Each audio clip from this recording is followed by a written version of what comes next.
Hello, I'm really missing reading our class book, so I'm going to start from the beginning and read it to you again.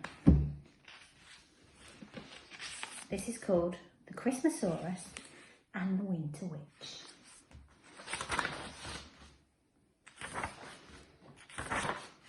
Prologue, the future. This story starts like all good stories do, a long time ago. What do you mean that's how the first book started? No, it isn't.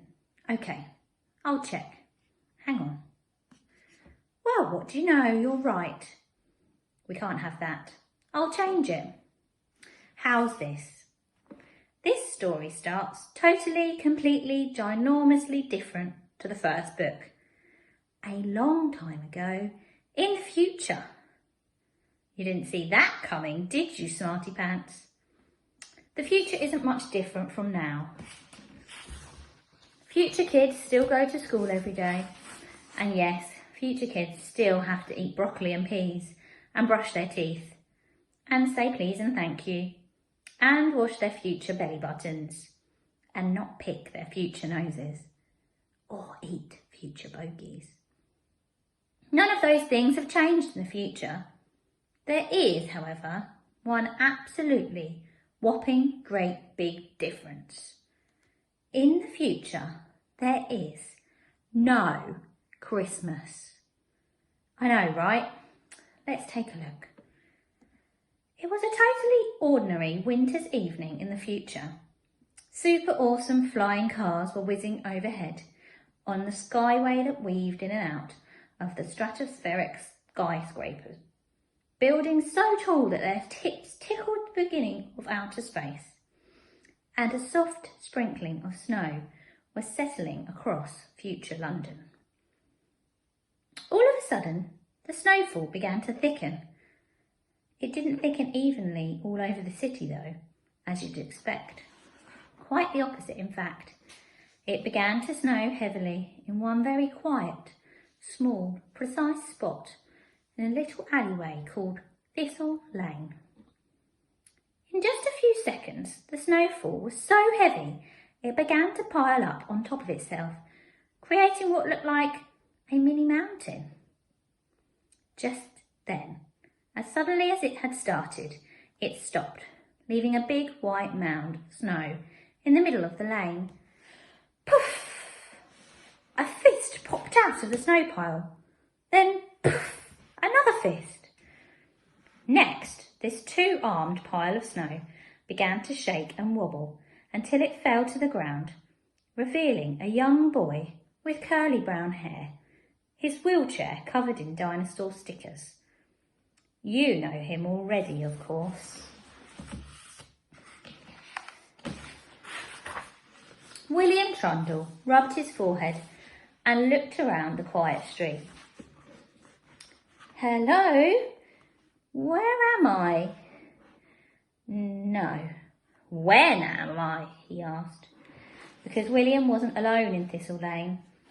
Beside him in the shadows of the alleyway stood a mysterious figure. But there was no reply. All the strange figure did was raise its arm and point to one cold, slender finger at the end of Thistle Lane.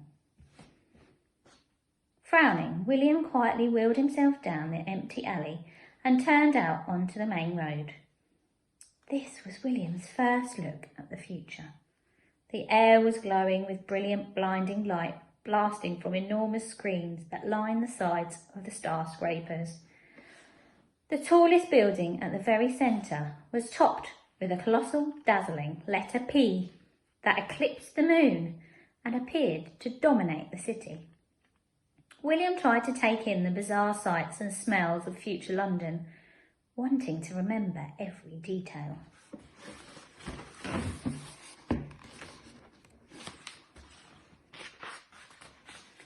The people wearing smart future suits, busily walking to work, the traffic jam of flying cars looming over the city, the 20-decker buses with robot bus conductors. There was so much to see, but William's concentration was interrupted by whispering voices behind him. He turned and peered further down the alleyway. "Hello?" he called out. There was no reply, but the strange figure, who was still waiting quietly in the shadows, nodded once. William moved back along Thistle Lane until he realised that the voices he could hear were singing. "There's no time like Christmas. It's the best time of the year. Oh, how we miss it. Now it fills us with fear." "Fear?" whispered William. "Did I just hear that right?" Silently, he moved himself towards the strange singing and peered past a rubbish bin. A group of people were huddled together around a small fire. They were wrapped up warm in big overcoats and woolly hats. One of them, a kind-looking old man with wrinkled rosy cheeks, unzipped his overcoat, his first look at the future. The air was glowing with brilliant blinding light blasting from enormous screens that lined the sides of the skyscrapers. The tallest building at the very centre was topped with a colossal, dazzling letter P that eclipsed the moon and appeared to dominate the city. William tried to take in the bizarre sights and smells of future London, wanting to remember every detail.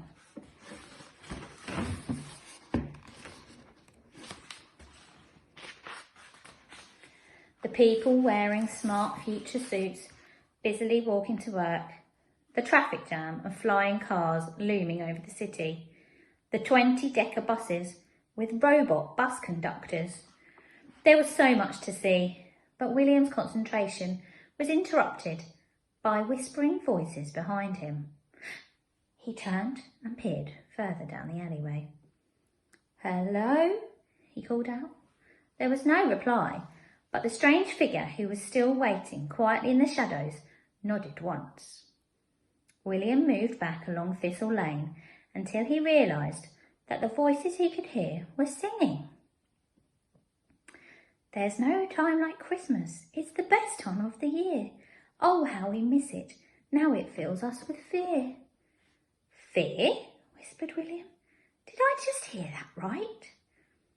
Silently, he moved himself towards the strange singing and peered past a rubbish bin. A group of people were huddled together around a small fire. They were wrapped up warm in big overcoats and woolly hats. One of them, a kind-looking old man with wrinkled rosy cheeks, unzipped his overcoat, proudly revealing a fluffy knitted Christmas jumper, as though he was setting it free. The rest of the group followed suit, unzipping and unbuttoning their coats to share their brilliantly festive jumpers underneath as they continued to sing. "We won't stop believing it's the only way that anyone will ever see another Christmas day." A chilly breeze whooshed down the shadowy lane, picking up rubbish. A newspaper floated through the air like a kite and came to rest by William's feet. He peered down at it and read the date. December the 25th. This is Christmas Day. In 30 years' time, he whispered, scrunching up his face as he turned back to the busy main street. Why are people going to work on Christmas Day? William wondered. Then he saw that none of the buildings had decorations. None of the people looked merry. None of the street lamps had those tacky lights twisting up them that William's dad Bob loved so much. In fact, if it hadn't been for the secretive carolers down that dark alley, it wouldn't have felt like Christmas at all. Suddenly, red twinkling lights lit up the alley and warmed the faces of the secret carolers. Ah, that's more Christmassy, William thought. They're here, the wrinkly rosy-cheeked caroler cried, pointing a shaking finger at something zooming towards them. And William realised the red lights weren't fairy lights at all. They were the blinding red flashing lights of a flying police car. It's the CP! They found us! Run! Another caroller shouted, zipping up his coat to hide his jumper. The CP? Who on earth are they? William wondered, as he reversed his wheelchair further behind the bin and hid.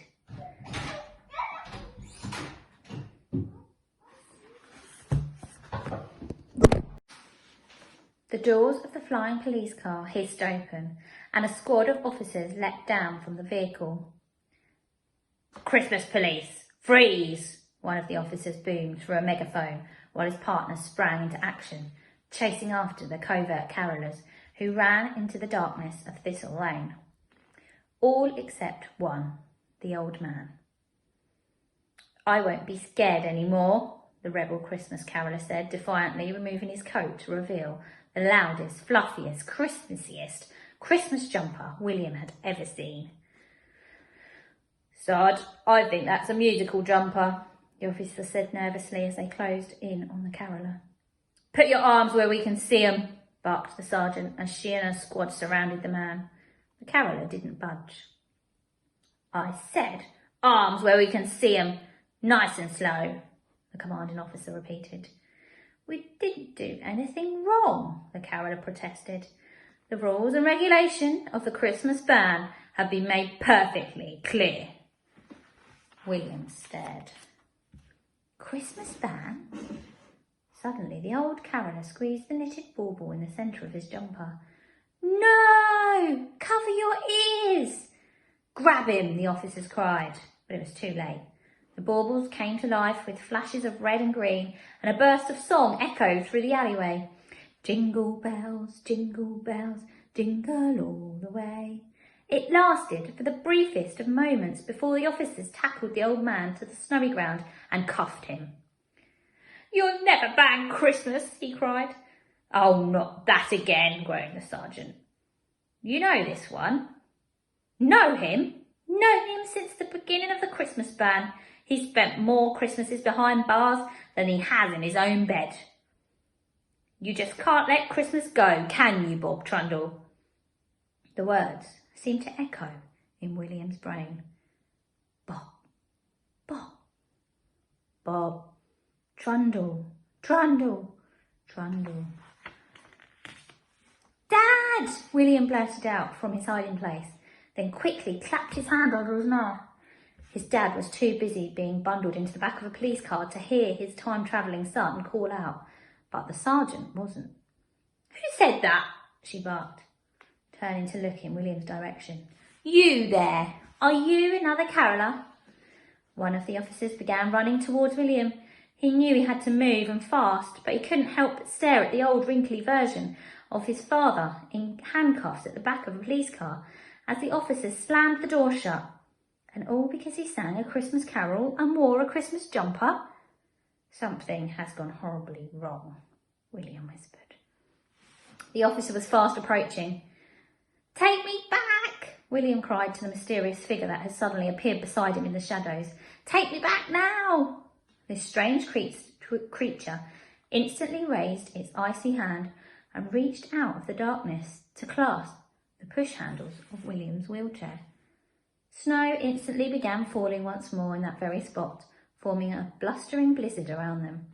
William felt the temperature drop as the snowstorm swelled and spun, twisted and turned with the mysteriously entrancing ice figure looming behind him, guiding him onwards. Or was it backwards, or up, or down? William wasn't sure. All he could do was hold his breath and put his trust in this snowy sorceress, this cold conjurer, this winter witch. The clouds started bubbling and frothing overhead. Sunrise changed to sunset and the moon soared like a shooting star across the sky. Clouds, moon, stars, sun, days, nights, months, years. Time itself was turning around them at an impossible, unthinkable speed, until it all abruptly stopped. And William found himself right back where he'd started, just as you now find yourself, right back at the beginning of this story.